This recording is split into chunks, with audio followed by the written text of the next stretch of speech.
ইসলামী শরীয়তে আত্মশুদ্ধি ও আর্তমানবতার সেবার এক অনন্য মেলবন্ধনের নাম সদকাতুল ফিতর।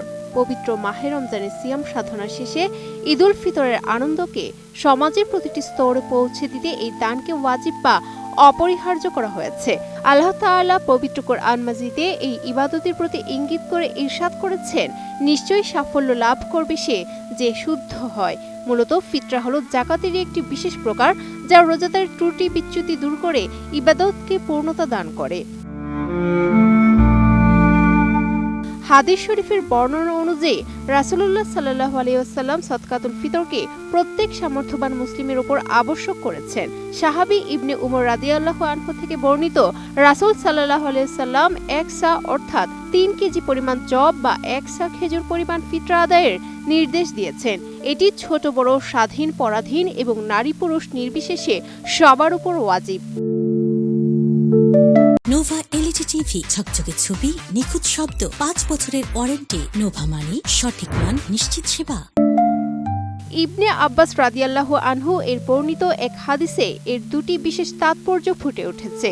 প্রথমত, রোজা পালনকালে অবান্তর ও অশালীন কথাবার্তা বা কাজের মাধ্যমে রোজার যে ক্ষতি হয় তা পূরণের জন্য এটি একটি কাফফারা।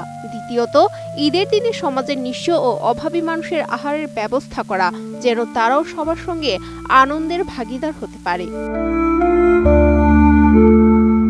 ফিতরা ওয়াজিব হওয়ার শর্ত হলো, ঈদুল ফিতরের দিন সুবহে সাদিকের সময় কারো কাছে যদি জাকাতের নিসাবের সমপরিমাণ অর্থাৎ 7.5 ভরি সোনা বা 52.5 ভরি রূপা অথবা সমমূল্যে নগদ অর্থ কিংবা নিত্য প্রয়োজনীয় জিনিসের অতিরিক্ত সম্পদ থাকে, যার উপর এটি ওয়াজিব, তিনি নিজের এবং তার উপর নির্ভরশীল প্রত্যেকের পক্ষ থেকে এটি আদায় করবেন। তবে মনে রাখতে হবে, সাধারণ জাকাতের মতো এখানে সম্পদের ওপর 1 বছর অতিবাহিত হওয়া শর্ত নয়।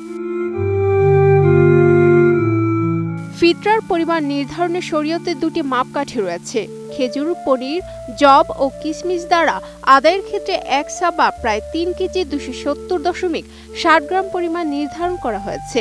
আর গম বা আটা দিয়ে আদায় করতে চাইলে নিসফে সা বা প্রায় 1 কেজি 635.315 গ্রাম পরিমাণ প্রযোজ্য হবে।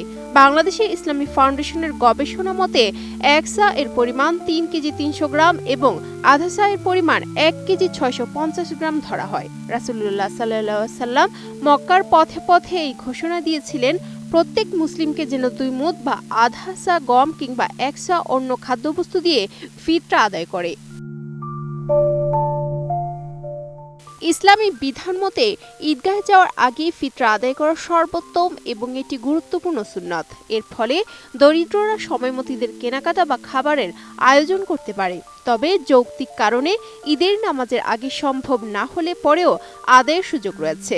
শরীয়ত 5টি দ্রব্যের যেকোনো একটি বা তার বাজার মূল্য দিয়ে ফিতরা দেওয়ার অবকাশ রেখেছে, যাতে মুসলিমরা নিজ নিজ সামর্থ্য অনুযায়ী তা আদায় করতে পারে।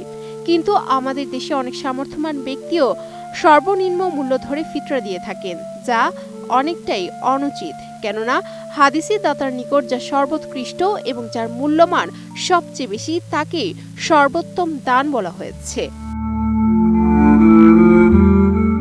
Sadia Siddika, ATN news.